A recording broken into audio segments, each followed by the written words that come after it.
And the horns were long. One of the horns was longer than the other, but grew up later. That's it? Yeah, that's it. Verse 4. I saw the ram pushing westward, northward, and southward, so that no animal could withstand him, nor was there any that could deliver from his hand. But he did according to his will and became great.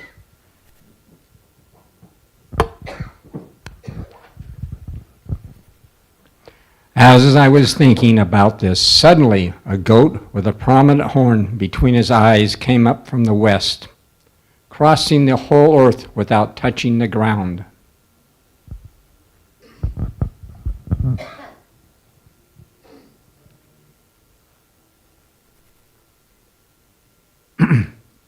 The verse I'm to read is which? 6. Because the last word in my translation is, and the goat had a notable horn between his eyes. And he came up to the ram and that had 2 horns, which I had seen standing before the river, and ran unto him in the full fury of his power. Keep that on that side for a second. And I saw him confronting the ram. He was moved with rage against him, attacked the ram, and broke his 2 horns. There was no power in the ram to withstand him, but he cast him down to the ground and trampled him, and there was no one that could deliver the ram from his hand. Okay, verse 8. Then the goat grew stronger and more arrogant, but at the height of his power, the huge horn broke off, and in its place 4 little horns came up, each pointing in a different direction of the 4 winds. Verse 9. Jean? And out of one of them came forth a little horn, which waxed exceeding great toward the south, towards the east, and toward the pleasant land. And it waxed great, even to the hosts of heaven, and it cast down some of the hosts and of the stars to the ground, and stamped upon them.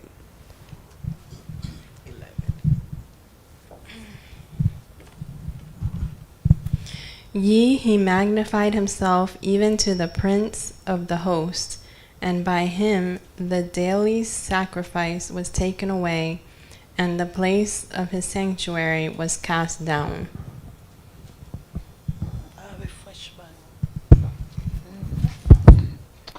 My Bible is in French. Oh, it's in French. Oh, French. Oh.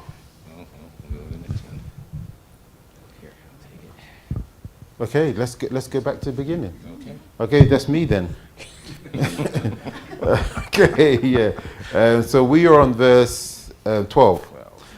And a host was given him against the daily sacrifice by reason of transgression, and it cast down the truth to the ground, and it practiced and prospered.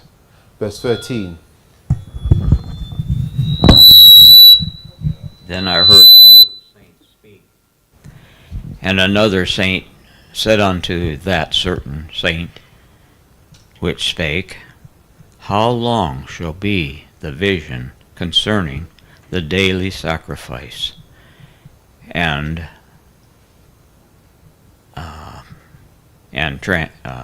transgression of desolation, to give both the sanctuary and the host to be trodden underfoot? Okay, verse 14.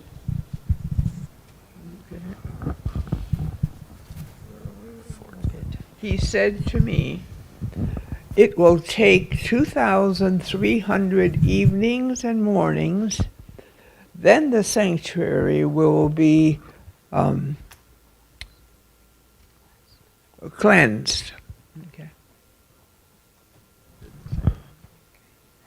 Then it happened when I, Daniel, had seen the vision and was seeking the meaning, that suddenly there stood before me one having the appearance of a man.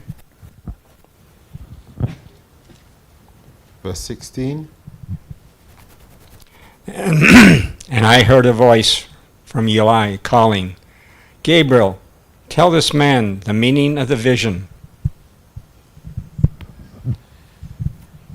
And so he came near where I stood. And when he came, I was afraid, and fell upon my face. But he said unto me, Understand, O Son of Man, for at the time of the end shall be the vision. Okay.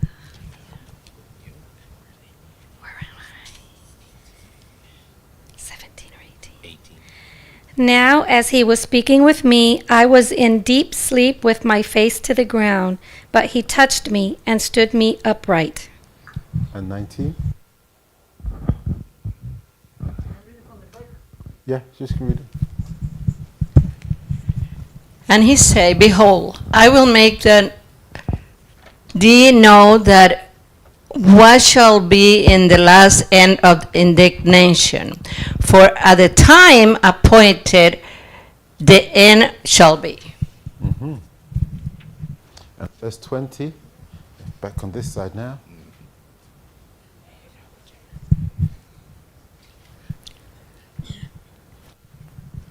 The ram which you saw, having the two horns, they are the kings of Media and Persia. Okay, and verse 21. The goat represents the kingdom of Greece that is yet to come. The great horn between the eyes represent its first king. And 22. Now that being broken, whereas four stood up for it, four kingdoms shall stand up of the nation, but not in his power. And verse 23.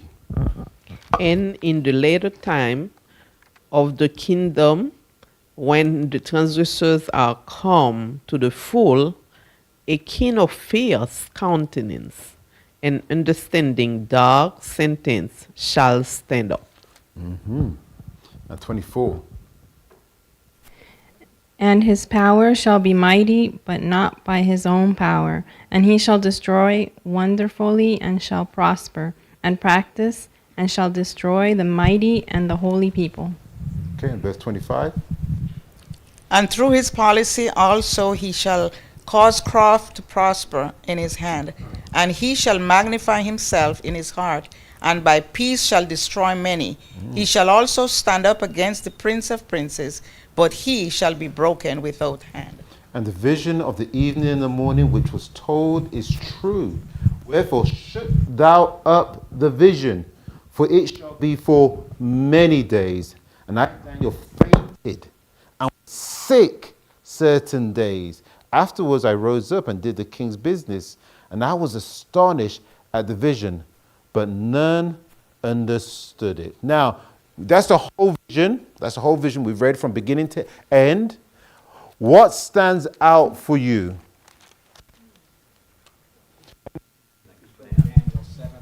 Put the similarity between Daniel 7 and 8. We're looking at the similarities and we'll be looking at the differences. Okay? Anything else? Verse 14. What says? Unto 2,300 days, and then shall the sanctuary be cleansed. Okay? And that's foundational to Adventism. Okay? That was the key verse that got it all started, the Millerites, and yeah. You know what stood out for me is this, verse 19, where it says this. For at the time appointed, the end shall be. There is a set time for the coming. So let's get into this. Let's look into this whole chapter and take it verse by verse. So, This is the first thing from Gems of the book of Daniel. Chapter 8 to the end of Daniel is now written in Hebrew. These chapters have to do with the people of God. Chapter 2.4 to the end of chapter 7 was written in Chaldee. The Chaldeans would have more interest in the historic events. Okay? Now, it's interesting that Daniel chapter 7, this has been true, the Hebrew and the Aramaic, okay? This being said, chapter 7 is very similar to chapter 8. But for some reason, they said that the people, the current people, the Chaldeans would have had interest in chapter 7. I don't see if they understood chapter 7, they would have understood chapter 8. But this is what Daniel says. But it is true that from chapter 7, 8, 9, 10, 11, and 12 are all to do with prophecy. But chapters 1 to 6 of the first of the book is more history. Okay, it's more history. Even though there's prophecy within that, it's more to do with history and story. Okay? Like Daniel chapter 2 and 7, Daniel 8 is divided into two major sections. The prophetic dream or vision, and then an explanation of it. Okay? So we saw that in chapter 2, chapter 7, and chapter 8. So let's get to verse 1. Let's get to verse 1. Okay? Verse 1 says this: in the 3rd year of the reign King Belshazzar. Okay? Now, my first question is this: what is the significance of the date? It says it, the 3rd year of the reign of King Belshazzar. Why set it in a date? What's the significance of the date? Thoughts. Well, one second. Let's get into the microphone so people on here. Yeah. I'm not absolutely sure, but wasn't Belshazzar, he only had a short reign, and this may have been at the end of it, so it was shall we say, a historical landmark? Sure. So, yeah, Belshazzar is the last king of Babylon. Agreed? Okay? And so this is the 3rd year into his reign. So we're heading towards the end of the Babylonian Empire. Okay? So chapter 7 verse 1 starts off with this: in the 1st year. Chapter 8 starts with what? In the 3rd year. So there's 2 years gap between visions. Okay? We see in the 1st year, King Belshazzar becomes king. Okay? In the 3rd year, he's still king. Okay? And Daniel's probably thinking, isn't there meant to be a transition? Okay? He's thinking about this transition because God has told him there's going to be a transition. And he knows, Daniel knows, even though he's employed by the Babylonians, he knows that the Persian Empire is going to come and take over. He knows that. But he's getting his paycheck from the Babylonians. Okay? Conflict of interest or what? Okay. So let's find out a bit about Belshazzar. Okay, so here it is. The date is 538 BC. And what's good about this part of the Bible is that we know the exact dates for things. Okay, the exact dates for things. So 538 BC is the date of the vision. The date of the vision. Okay, so Belshazzar reigns for 17 years. 17 years. Okay, so he didn't just become king and just kind of was taking over. 17 years he's king. Now, these are the kings of the Babylonian Empire. Okay, Nabopolassar. Okay, he's top of the list. There we go, right at the top. Then Nebuchadnezzar. You've heard of Nebuchadnezzar. Okay.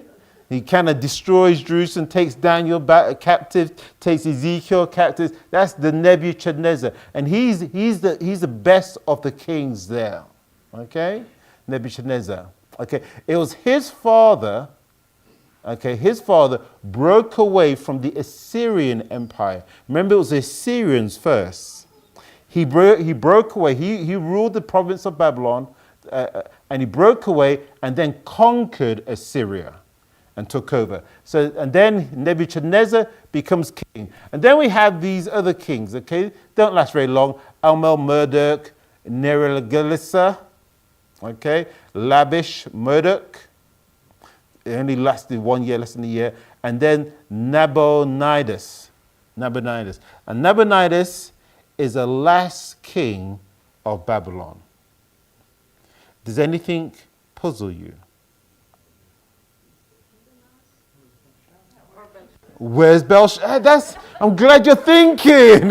Where's Belshazzar? Okay, so this is the story. The question is, who is Nabonidus? Okay, so some of you may think, is Nabonidus the same as? Isn't that what?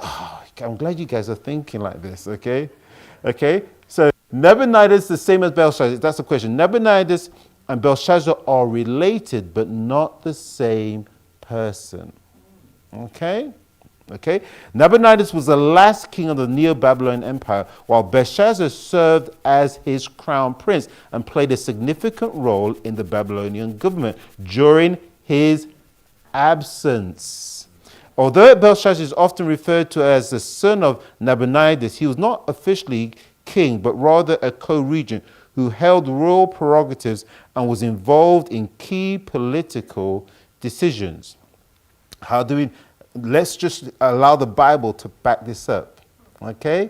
If we go to Daniel chapter 5, okay, Belshazzar has a dream, his experience. He's having his party. You remember the party? And then there's handwriting on the wall, okay? And then he calls all the wise men. And he promises them something. Do you remember what he promises them? To make them the third ruler. Exactly. Here we go. Daniel chapter 5, verse 7. And the king cried aloud to bring in the astrologers, the Chaldeans, and the soothsayers. And the king spake and said to the wise men of Babylon, whosoever shall read this writing and show me the interpretation thereof shall be clothed with scarlet and have a chain of gold about his neck and shall be the third ruler in the kingdom. Because Belshazzar was ruler number... Okay, that's what I was going to ask. Was that your question? Yes. Belshazzar was the second ruler. Nabonidus was the king. And Belshazzar was running things. Okay? Yeah. So the question, my next question, I don't know if you think like this. Okay, but I do. Where was Nabonidus at the time of the fall of Babylon? Because he's not there in Daniel chapter 5. So when Babylon falls, where is Nabonidus? Okay? So Nabonidus was in self-imposed exiles in Tamar, Arabia, from 552 to 543 or 542 BC. The reason for this is unknown, although it might have been due to the disagreements with the Babylonian clergy and oligarchy, okay, the ruling people, okay? So we know he had a disagreement with the clergy, okay? And my next question is, why was he disagreeing with the clergy and oligarchs? Okay. Because he believed in a different God. Exactly. Okay, so for those online, David shouted out because he believed in a different God. Okay, he didn't wait for the microphone. Okay. So this is what we know. Throughout his reign, inscriptions and later sources suggest that Nabonidus worked to increase the status of the moon god Sin. It's just coincidence, I suppose. And decrease the status of Babylonians' traditional national deity, Marduk. While some have suggested that Nabonidus wished to go as far as to completely replace Marduk with Sin as the head of the Mesopotamian pantheon. Okay, so he's trying to bring about some religious reformation. changing one idol for another idol. Okay? And because certain people's income and credibility are linked up with Marduk, there's this antagonism between the two. And so he imposes himself into self-imposed exile. Okay? Which is actually a good thing, because when Babylonian is taken over, he does not get killed. He didn't get killed, okay? So we know the date, 538 BC, 538 years before Christ. Now, one of the questions, since we're talking about dates, is how old is Daniel at this time? He's around. Were you thinking the same question? Yes. You're thinking, okay. And David wanted to say something, which is going to raise his hand, wait for the microphone, wait for the mic. He's around 80 years of age. 80, okay, he's around 80, and David is right. If Daniel, as is supposed, was about 20 years of age when he was carried to Babylon in the first year of Nebuchadnezzar, 606 BC, he was at this time about 88 years old. Okay? Okay. So, 88 years old. Here's a comment. Yeah, the power of a vegetarian diet. That's it. That's it. That's right. And he's living healthily. And despite all the pressures of work and all the political goings on, because of the health and the blessing of God. You know, you need both. You need the healthy diet and the blessings of God to do this. So this is the second vision in 2 years. 3 years. Second vision in 3 years. Okay. Now, what we're seeing here is an intensification of signs prior to a transition.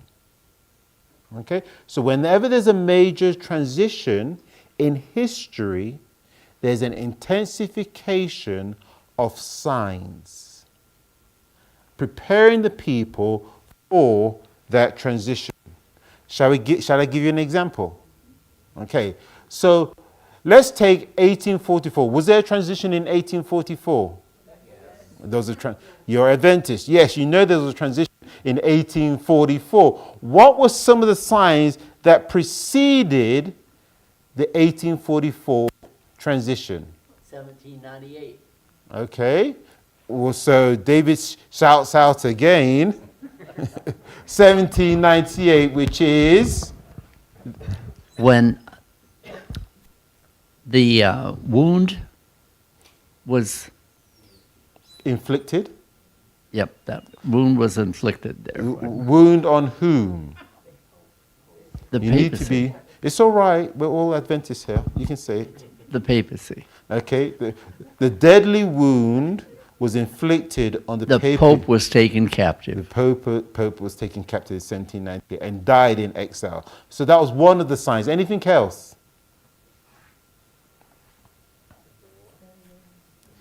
Okay. You've given us a tip on screen. The second one, you had the Lisbon earthquake, 1755.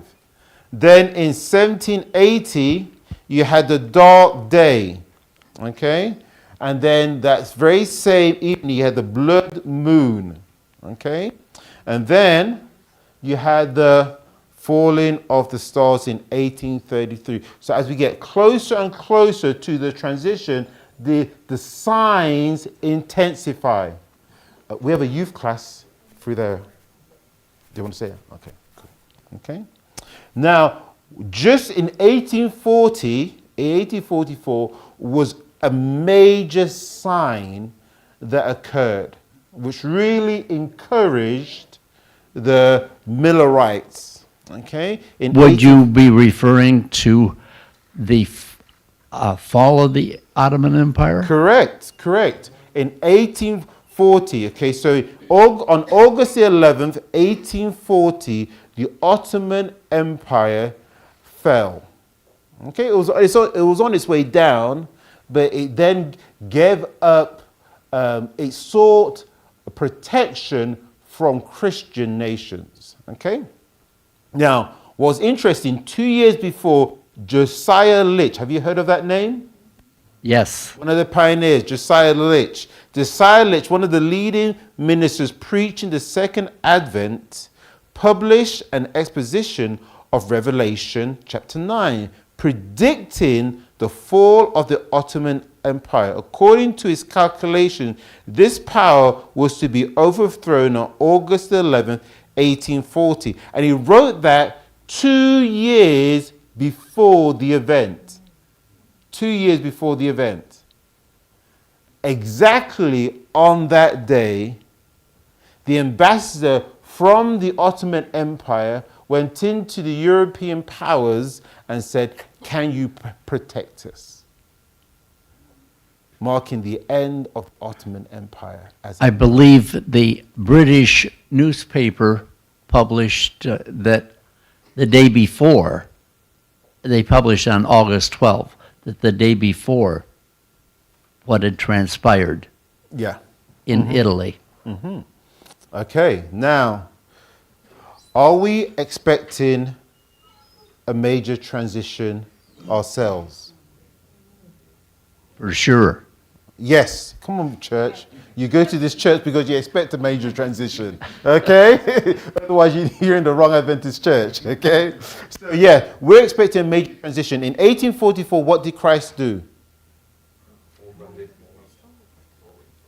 Move from the holy place into the most holy place. Okay, now what transition are we expecting now? This is Sabbath School. I'm free to pick on people. Okay. Oh, not quite. He's going to move out of the holy place. He moved into the most holy place, and then he has to move out of the most holy place. And then that will precede the second coming of Jesus Christ. Okay? So we are expecting a major transition. If Jesus Christ and his movements into the most holy place had all these signs prior to it, before he moves out, what can we expect? Little time of trouble. Signs. We can expect signs saying Jesus is about to move out. Okay, it makes sense? Yes. Okay, so we can expect signs of the times. So what signs are happening today? Are they more frequent? Now you're saying yes. You're saying yes. You know I'm going to ask for evidence. Okay? You know I'm going to ask for evidence. The newspapers are.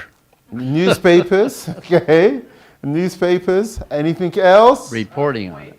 Earthquakes. Thank you. Look at this. Look at this chart. And you said the right one in the right order, the slides. I love that. Okay. This is the year 2000, and this is 2019, okay? And this is the intensification of earthquakes. Can you see? It's definitely earthquakes are becoming more and more frequent. More frequent and deadly. Okay? Another one I looked at are wildfires. Wildfires. This is the increase in wildfires from 1970 over here to 2010. Okay, maybe 2015. Okay, around here. And this is the increase in wildfires. Number of fires larger than 1,000 acres per year on U.S. Forest Service land. The number of wildfires per year. Okay. Next one I looked at tornadoes. Okay. Tornadoes, similar, not as marked. Okay, that's the average, but here it's definitely below average, and now it's above average. That's 2022, that date. Okay. And we could go on and on and on and stuff like that. This is why it says this. These visitations are to become more and more frequent and disastrous. Destruction will be upon both man and beast. You know, we lived through COVID. And, you know, prior to COVID, I think it was the Black Plague back in the day, okay? But we lived through this pandemic. But Mrs. White is saying it's going to become more and more frequent and deadly because we are approaching a major transition. Christ is going to leave the most holy place soon. Okay? So as you're watching the news and you're listening, you're flicking through your newspaper, you're searching online, you look for those things which are indicators that we are approaching this transition. Isaiah the prophet says this, "The earth mourneth and fadeth away. The world languisheth and fadeth away. The haughty people of the earth do languish. The earth also is defiled under the inhabitants thereof, because they have transgressed the laws, changed the ordinance, broken the everlasting covenant." So, here's another quote from Mrs. White.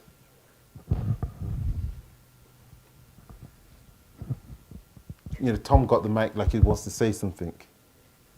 I want to back up to the Ottoman Empire. The calculation that came up with that date was the day-year principle, which added credence to the fact that we can trust the day-year principle. That's what he used to come up with that date in 1840. Exactly. And so all those who are doubting at that time, skeptical, when it happened exactly on the date that Josiah Litch said, it was like, whoa. Yeah. Okay? And so when they started talking about the second coming of Jesus Christ, the message was enhanced by what happened in the Ottoman Empire. Okay, so let's go forward to this quote. Okay, do I have a volunteer who would like to read this quote for us? Do I need the mic? Oh, no, you have to have the mic because there's people online. Could you step back of your mind? Let me read it from there. Yeah. Thank you. It said, "The light that Daniel received direct from God was given especially to these last days. The vision he saw by the banks of the Ulai and the Hiddekel, the great rivers of Shinar, are now in process of fulfillment, and all the events foretold will soon have come to pass." Okay. So, Mrs. White, the prophet, is saying very clearly that Daniel chapter 8, the vision by Ulai, and Daniel chapter 9, which we can get onto at some stage, okay, which is the vision by the river Hiddekel, will soon come to pass. And what's important, they are written for us. They are written for us because we're living in the last days. And we're going to see that again because at the end of Daniel chapter 8, what did the angel Gabriel say to Daniel? Shut it up. It's not for now. Shut it up. It's for many days. You don't need to worry about it now. It's for many days. And it's true, because from Daniel, they're going to have to go through the Greek Empire, the Roman Empire is going to come and fall, and the Dark Ages, and the Reformation, and then right at the end of the Reformation, in the time of Enlightenment, the people start to learn again. Okay? Shut up. So all this, what we're reading in chapter 8, is pertinent to us because we're living in the last days. We're living in those last days. Okay. "And I saw in a vision, it came to pass when I saw that I was at Shushan in the palace, which is in the province of Elam, and I saw in vision, and I was by the river." So we know that Daniel chapter, what Mrs. White says, is referring to this vision. Okay? There's the verse to back it up. So, and then Daniel chapter 10, verse 4 says this, "And in the 20th day of the first month, as I was by the side of the great river, which is Hiddekel." Daniel chapter 10. So we know that. And this is a map of that area. You can see the Persian Gulf here. Okay. Caspian Sea up here. And these are the rivers. the Hiddekel, and Ulai. Okay? There it goes. There's the Ulai River, and there's Babylon, and there's Shushan, the other capital.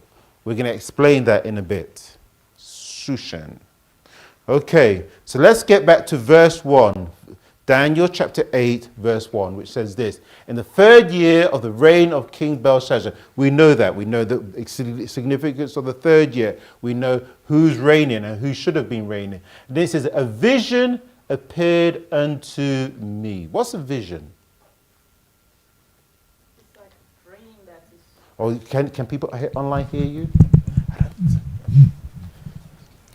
I understand a vision to be something like a dream that is real, but you're not dreaming. It's a real thing that is being shown. Yeah. You know. You're fully cognizant. Correct. And you can interact and think and process in that vision. And you can do things like eat a little scroll or be caught up by your hair and taken off into another place. Okay? Yeah, vision. Yeah. A vision appeared unto me. Now, all of Daniel 8 is one vision. Okay? Both the vision, the incident, plus the interpretation is all of one vision. Now, the Hebrew word for vision is chazon, which refers to the entire vision of 8:1-14. In the 3rd year of the reign of King Belshazzar, a vision appeared unto me, even unto me, Daniel, after that which appeared unto me at the first. What does this part of the verse mean? Okay, Jean? Yeah, go ahead. He's referring to the vision before that was given to him. Okay, exactly. So, and what vision are we referring to then? Daniel chapter 7. Daniel chapter 7. And that occurred how long before? 3 years before, because 2 it's years. the 3rd year. Yeah, the first one was in the first year, and then the next one was in the 3rd year. 3rd year, okay, yeah. okay. So he's saying, basically, this is the sequel. Okay? You know, this is like Star Wars 1, Star Wars 2. The sequel, okay? This is the next episode, the next release of the vision, okay? So this is a sequel to Daniel chapter 7, okay? Only this is the real Star Wars. Yeah. Okay, thank you. Both Daniel and the Revelation, the vision he refers to as the one which appeared unto him at the first is doubtless the vision of the 7th chapter, which he had in the 1st year of Belshazzar's reign. Okay. Now the word here says after that which. Okay. Now, what you can do is look at the Hebrew for that word. Okay? And the Hebrew says this. All these definitions, and most of them we know. Behind, afterwards, as a preposition, besides, in conjunction. But right at the end, it says this. From following after. Okay? From following. So this is, just to back up that this is a sequel to Daniel chapter 7. The Hebrew word that they chose can also be interpreted, this is the sequel to it. Okay, in James of Daniel it says this, the Hebrew word for after can have the meaning not only of being afterwards in time, but following after in terms of copying after or walking after some personal thing. Thus, the vision of chapter 8 would follow after or be parallel to that of chapter 7. And in fact, all 4 of the visions in the book of Daniel, chapters 2, 7, 8 and 9, and 10 and 12, follow after or are parallel to each other. And so when we go through this, we're going to compare Daniel chapter 2 alongside Daniel chapter 7, and then alongside Daniel chapter 8, and eventually the rest of it as well. So we can see the build up of information. Remember, we have this theory called repeat and enlarge, or repeat and expand. Okay, yep. He's going to repeat it and expand upon it. Okay, so tell me about Daniel chapter 7. Quickly, a summary. Rochelle, you scratched your head. I think you'll volunteer. So what did Daniel see in chapter 7? I mean, we just did this. The 4 beasts. 4 beasts. The first beast being lion with wings, eagle's wings, okay, representing. Okay, and the wings were plucked off and he stood up as a man. And then the second beast was a bear. And what was interesting about this bear? 3 ribs in its mouth. 3 ribs in its mouth. And what did it do? Lean on one side, indicating the 2 parts of the kingdom, Media and Persia. And Persia would be the most dominant. And the 3 ribs represent the 3 provinces which Persia devoured. Okay, Lydia, Babylon, and Egypt. Okay, then the third beast. What was the third beast? Leopard with 4 wings. A leopard with 4 wings, representing what nation or kingdom or empire? Greek. And why the 4 wings? The speed of his expansion. Okay, and the wings were plucked off. Okay, and then what was the 4th beast? There was nothing in nature that could equal it. It was monstrous and hideous. Oh, terrible. So, okay, and what was interesting about this beast? I know it had iron teeth and claws, and brass. And what else? 10 horns, and 10 horns. And then what happened to these 10 horns? Huh? No, something came up first. What came up?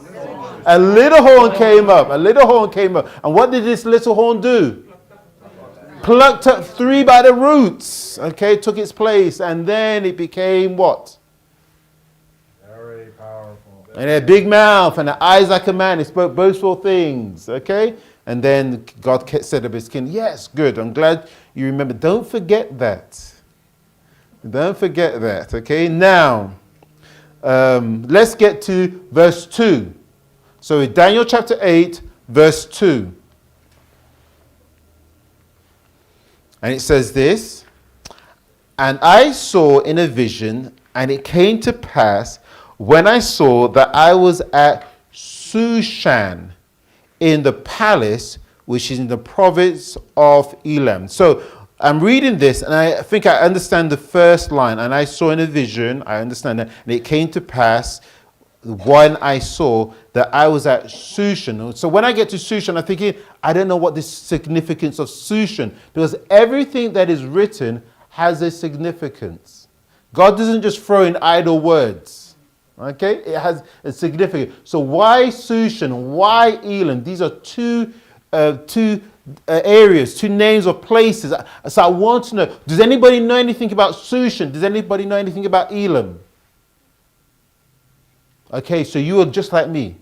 Okay, so we have to do some research and find out about it. Okay. So first of all, you have to understand locations matter. Okay, the locations in Daniel 8 are going to matter. Okay, now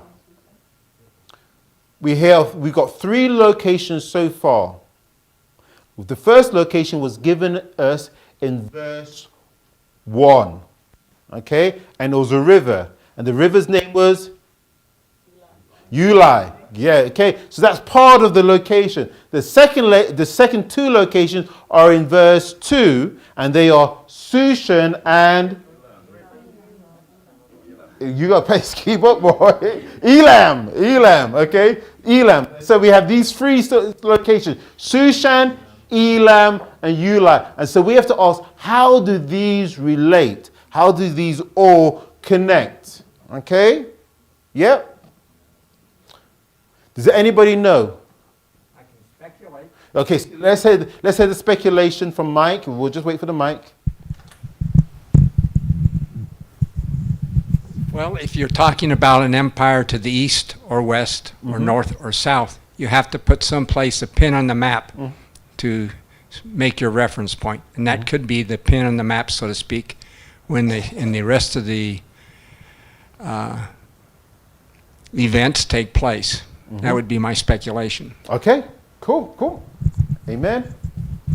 Thank you. Okay, let me help you all with this and give you the rest of the details. Okay, so we know Uli is what? A river. Okay, so this river Uli is in the city of Shushan. Okay, because all major cities at that time have a river, okay, as a water supply. And then Shushan is the capital city of the province of Elam. Okay, so you have Uli, the river, in the city of Shushan, which is the capital city of Elam. Okay, yeah, good. Now, Shushan is only mentioned in these books, Nehemiah, Esther, and Daniel. Okay? Nehemiah, Esther, and Daniel. All of these are linked to the Persian Empire. Correct? Do you see the connection? Nehemiah was sent back by the Persian kings to bring order and rebuild the wall and rebuild Jerusalem. Okay? Esther was a queen of Persia, and Daniel, he served in the Persian government. Okay? So, but Shushan is only mentioned in the Bible in these 3 books. Now, this is what happens, okay? An empire has provinces, okay? For example, we know that at the time of Esther, the empire of Persia had 127 provinces. So Egypt would have been in provinces, Lydia would have been in provinces, the Trans-Euphrates, which is the middle, which is Israel, that would have been a province, and India and all these other places would have been provinces. Okay, and so Persia had 127 provinces. Over each of these provinces, there was a ruler. Okay, now with that being said, let's read what Daniel and Revelation says. Abderdates, viceroy or prince of Shushan, revolted to Cyrus, and the province was joined to the Medes and Persians, so that according to the prophecy of Isaiah chapter 21 verse 2, Elam went up with the Medes to besiege Babylon. Under the Medes and Persians, it regained its liberties, of which it had been deprived by the Babylonians, according to the prophecy of Jeremiah 49:39. So, the province of Elam is a part of the Babylonian Empire. And then under Abderdates, it rebels and joins Cyrus, Medes and Persians. And as a result, obtains its liberties, its freedom. And this is all prophesied in the Bible. Okay, let's read Isaiah 21 verse 2.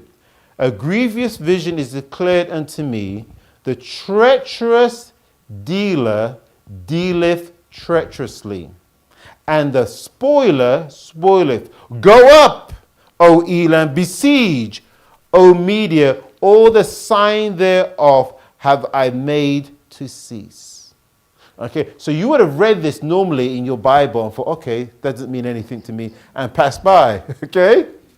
But when we get the history, it makes sense, okay? You have the treacherous, that's Elam, who should have been loyal to the Babylonians.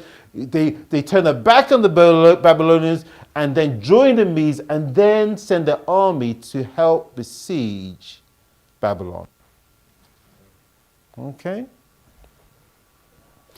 So let's read this very same verse in the New Living Translation.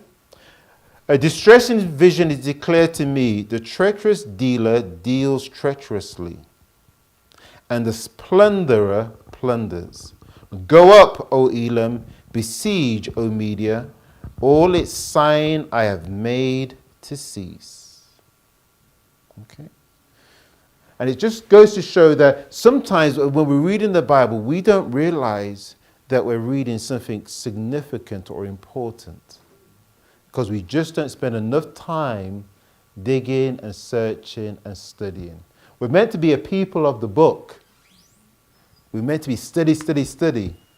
And when we do, we'll come up with things. Now, there was another verse that was mentioned. And do you remember what book of the Bible that was taken from? We had Isaiah, and then the other one was? Nehemiah. Jeremiah. Jeremiah 49:39, which says this.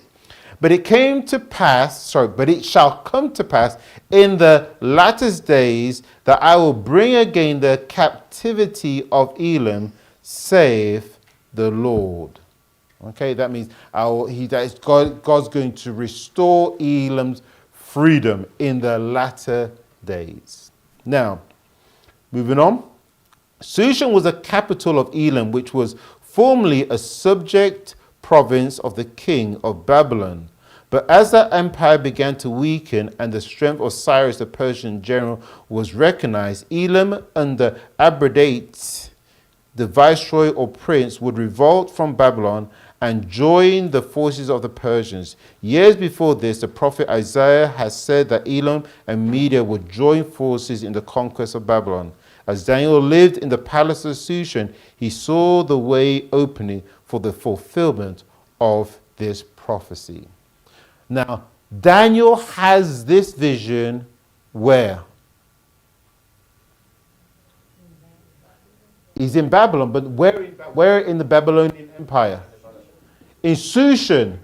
He has this vision while he's in the regional capital, Shushan. So Shushan at this time is still part of Babylon. Okay, so all this hasn't transpired. But Daniel, being a student of prophecy himself, knows that Elam is going to rebel and besiege Babylon. And so maybe he was trying to do some diplomatic work and try to soothe relationships between Babylon and Elam. I don't know what he was doing there, but while he's there, God says, this is what's going to happen. Okay? So this vision helps to reassure Daniel that God's prophecy is moving forward. Okay? And that all the other prophecies related to it are going to be fulfilled so that the prophecies go forward. So if Elam needs to rebel, it's going to happen. It's going to happen. And I want you to make the same conclusion about our days as well. Everything that has been prophesied about the last days will occur. There's going to be a Sunday law. There's going to be economic hardship. There's going to be a time of trouble. There's going to be spiritual power. There's going to be the loud cry, and thousands will come in. Loads of our current Adventists are going to abandon the truth. Everything that has been prophesied will come to pass. Amen. It's going to come to pass. My brother over there behind you, you best give us your name as well. Yeah, Winston. Brother Winston, go ahead. As we look at history from a historical perspective, fast forward to today, when you look at the rise and fall of nations, how is it that we didn't see China coming into the picture? Okay. So, does anybody want to give an answer about China and prophecy? Is China in prophecy? It is. It is in what way? But it's on the fringe because most of God's people are living elsewhere. Okay. Most of God's people are living elsewhere. That's good. That's true. And that really applies when we get to it later down into Daniel chapter 8 and we talk about the kings of the north and king of the south, and we don't hear about the east and the west because they don't interact with the people of God. But let me say this as well. You got an answer for us? Yeah. Well, give us your answer, then I'll comment. What I would say is, when Christ said, this gospel shall be preached in all the world for a witness, then the end will come. As far as Christianity is concerned, it is just penetrating China. So therefore, how can we say they are outsiders? Okay, let me also say this about China. And China is a communist nation, correct? Correct? And so, is communism in the Bible? Who's the king of the South? No, not just, don't say just say Russia, but everybody who has that mentality. Remember, King Egypt says, "Who is God that I should serve him?" Okay, so that was the mentality of the king of the South. Remember, the king of the South, Daniel points out, is Egypt. Okay, so that was their mentality. So nowadays we see that same mentality. People who are atheistic, who deny God, and the king of the North are those who are Christians. Okay, who are advocating Christianity, and there's going to be a conflict between the king of the North and the king of the South. Okay, so I would say that yes, China, even though it's not mentioned by name in the Bible, and it's a mighty power now, is also mentioned because of its communism and beliefs and ideas. And of course, Mrs. White mentions China as well. Okay, when we talk about forms of government, democracy is not mentioned in scriptures either. So therefore, how can we say communism is not mentioned in scriptures? Because as far as God is concerned, anytime you have to take a vote on anything, it is already false. Because truth does not need a vote. Oh, good point. Truth does not vote. Truth is truth, regardless of how many people vote for it or not. Okay. Let's move on. So Shushan's the capital of Elam, and Elam was a province east of Babylon at the head of the Persian Gulf. Shushan, also called Susa, was the capital city of the province and was destined to become the royal seat of the Medo-Persian Empire. How do we know that? Because of the book of Esther. Okay? Esther was in the palace of Shusha. Okay? So, verse 2. So we did verse 1 and verse 2. And I saw in a vision, it came to pass when I saw that I was at Shushan in the palace, which is in the province of Elam. And I saw in vision, and I was by the river Ulai. Do you fully understand that verse? Yep? We're good to move on? Verse 3, then I lifted up my eyes and saw, and behold, there stood before the river a ram which had 2 horns, and the 2 horns were high. But one was higher than the other, and the higher came up last. Medo-Persia. Okay, so we're going to dig deep into this part where it says, a ram which had 2 horns, and 2 horns were high, but the higher one was higher than the other, and the higher one came at last. And as David blurted out, this is Medo-Persia. What are the signs in this portion that tell us that it's Medo-Persia? The horns, but horns biblically represent power. Okay, so what about these horns? The height of them, as the bear was tilted one side higher than the other, here the horns are one higher than the other. Okay, do we see anything similar in Daniel chapter 2 with the statue?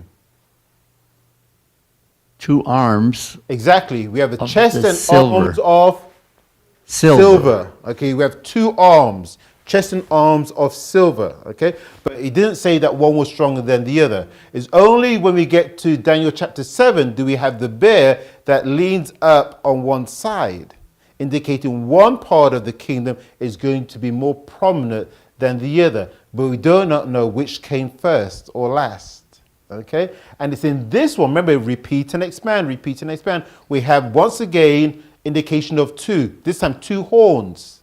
Okay? Okay? These horns were high, powerful, strong. Okay? But the one that is stronger came up last. Okay? So all these, so this is the same kingdom, but each vision, more information.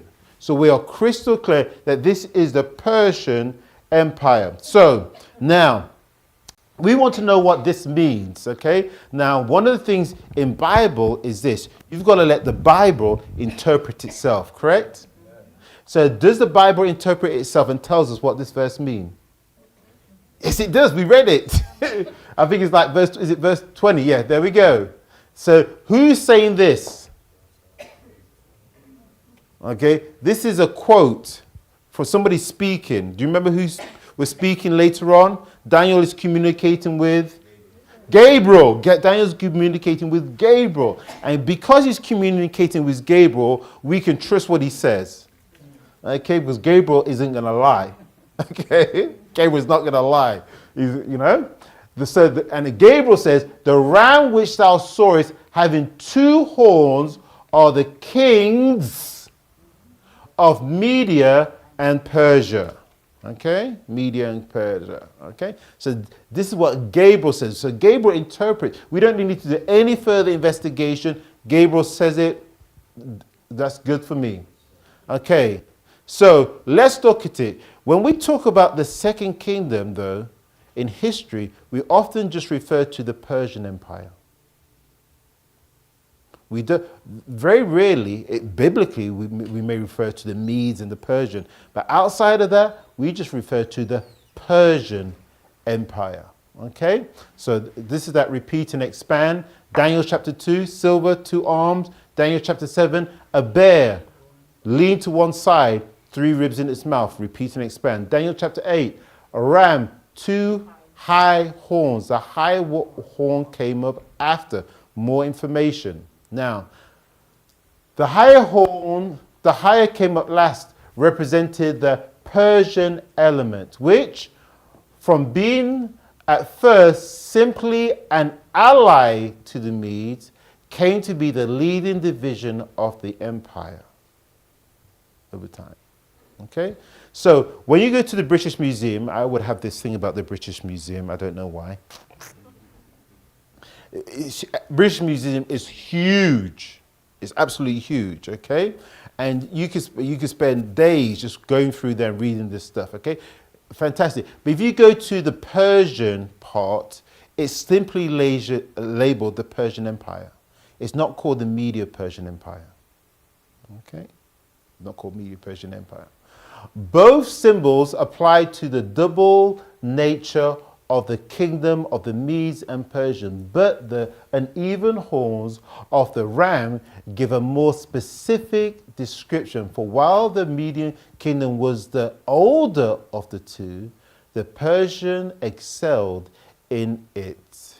It excelled it in strength, and its position in history must be attributed to the line of Persian kings which began with Cyrus the Great. Okay. Media was an independent kingdom long before Persia was anything but a subject province. After Cyrus, Persia became the dominant power and attained the greatest eminence. Now, my next question is this. Okay, I want you to think about this. So in Daniel's vision in chapter 8, the first kingdom he sees is the Medo-Persian kingdom. So my question is this: why is there no mention of the Babylonian Empire? No, Daniel is in the Babylonian Empire. Belshazzar is still king. Belshazzar is still king. The Babylonians are not conquered as yet. Okay? So why is there no mention of it? Their influence has already been established, and it's fading. Yeah, the Babylonian Empire is definitely in decline.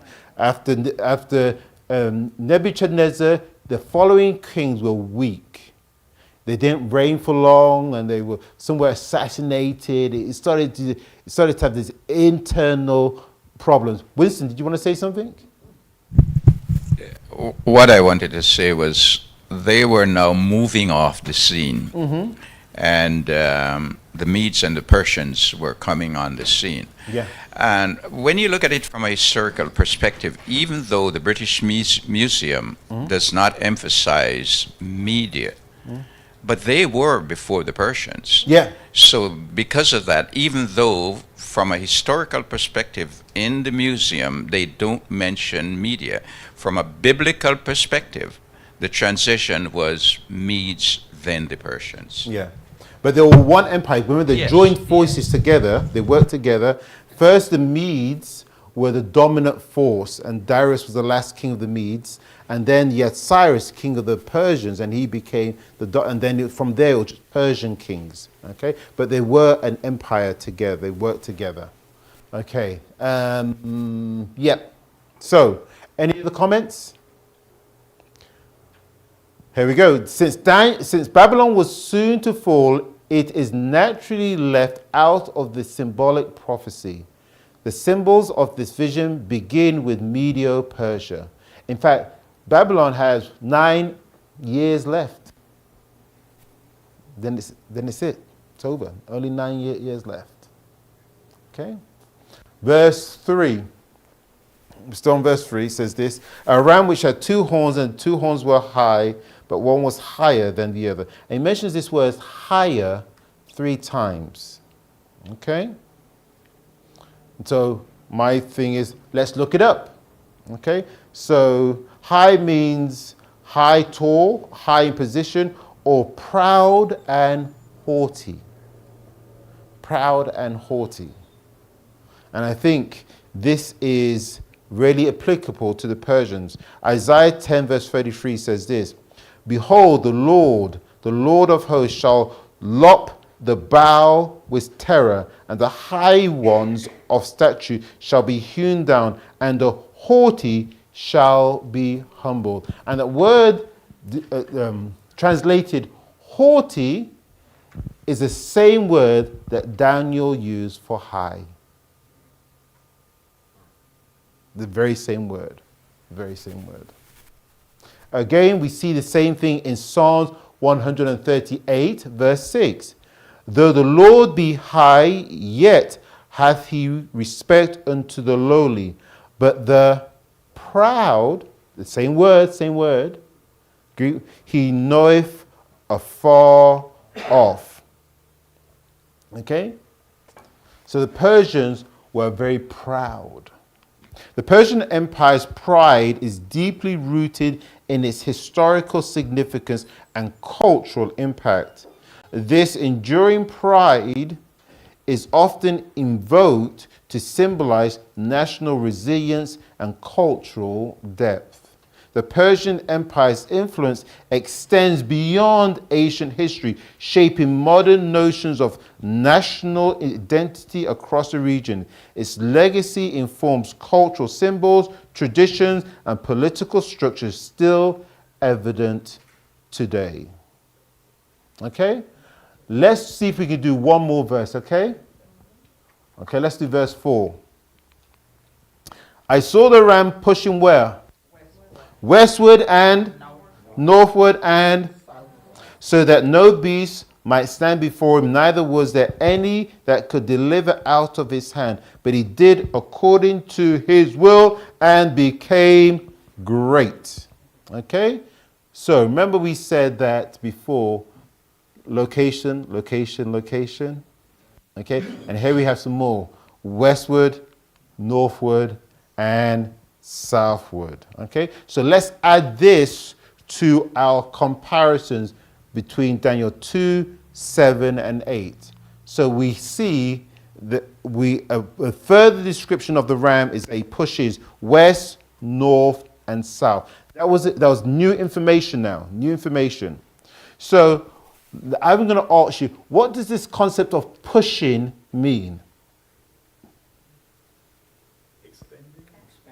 Expanding territory, yeah. Expanding territory. Direction of conquest. Let's read a verse, and it's repeated twice in the Bible. First, it's in 1 Kings chapter 22. Then it's also identical, 2 Chronicles chapter 18. And it says this, and Zedekiah, the son of Chenana, made him horns of iron. And he said, thus saith the Lord, with these shalt thou push the Syrians until thou have consumed them. Okay? Now, this is, Zedekiah here is a false prophet. Okay? And he's trying to encourage the king of Israel, Ahab, to go with Jehoshaphat to conquer Ramoth Gilead, which is belonging to the Syrians. Okay? And all these false prophets are saying, go and conquer, go and conquer, go and conquer. And then Micaiah says, Micaiah is a true prophet, says, that's a bad idea. Don't go there. Don't do it. Okay? Anyway, but the word they use is push the Syrians. The very same words. And here we see, when you read a story, it's talking about conquering. So we have this concept of the Persians are going to conquer northward, westward, and southward. Also in Psalms 44 verse 5, because you can't just take one verse, line upon line, precept on precept.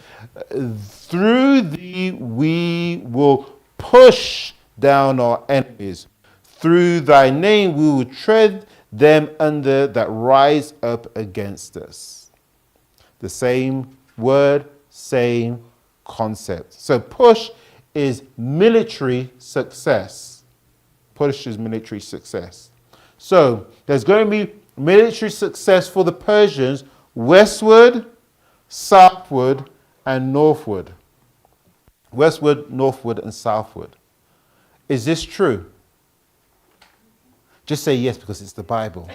Okay? You don't need to know how it's true. Just say yes, it's going to be true. Okay?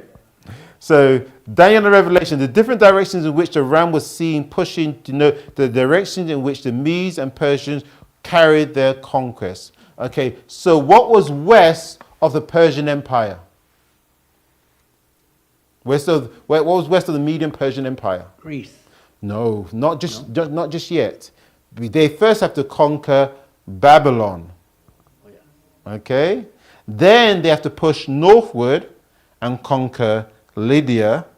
Then they have to push southward and conquer Egypt. Okay? Remember, these are the same three provinces we saw in the bear's mouth. Okay. These three directions of symbolic movement fit well geographically and historically with the three major westward conquests of Persia: Babylon to the west, Lydia to the north, and Egypt to the south. And those are the dates if you want to write those down specifically.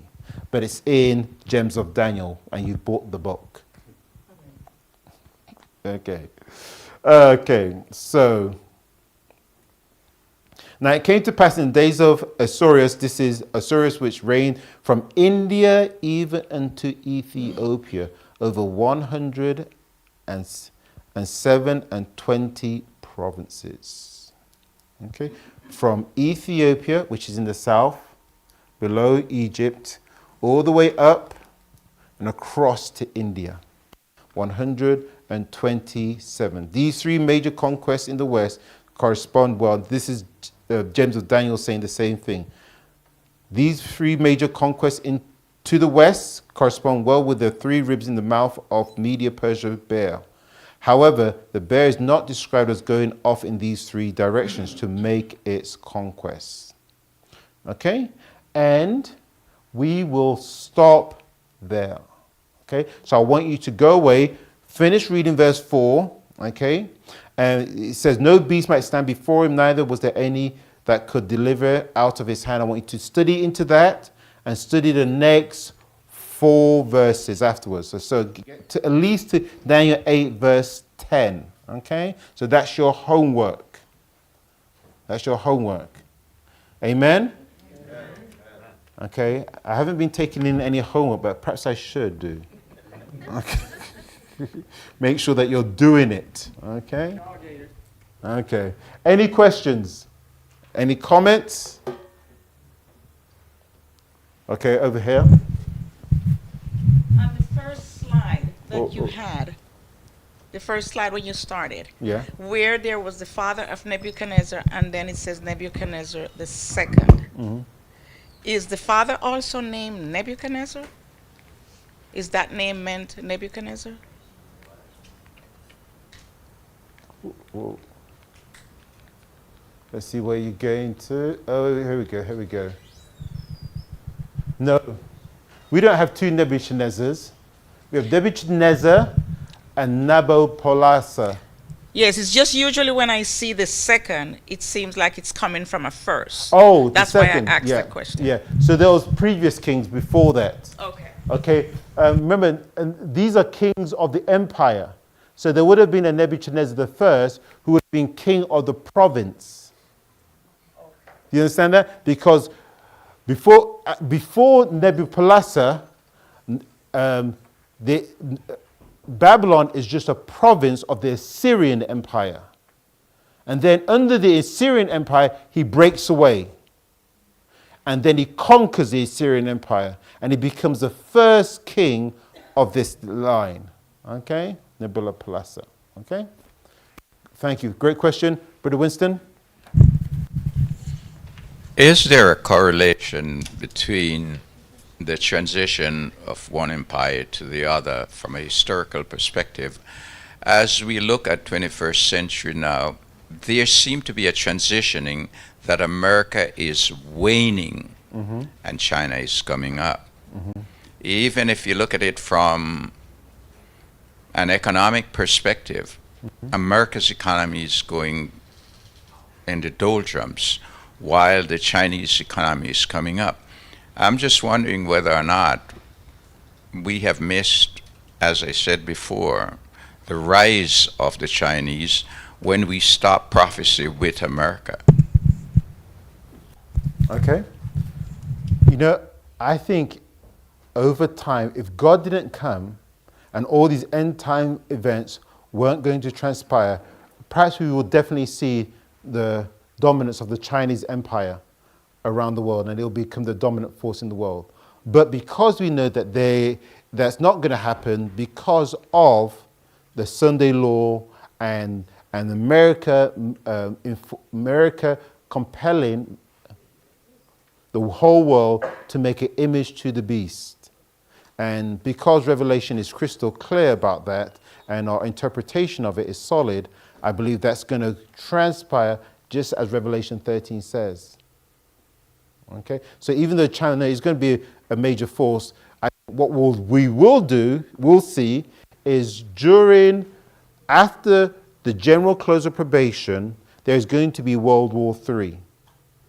Okay, and you'll see this huge conflict between those Chinese, Russian, North Korean allied nations against Western nations. But it's not going to be like American dominance now. And simply because when we look at prophecy and we look at the statue, we look at the beasts of Daniel 7 and the beasts of Daniel chapter 8 and what you see in the rest of Daniel, you don't see another empire. There isn't another empire. Just like there isn't another denomination after Adventism. This is it. Okay? This is it. So we know we're at the end of time. Okay? Thank you for your time. Ask questions, study. And we're going to close in prayer. We thank you, Father God, for allowing us to spend this time together in your word, studying your word.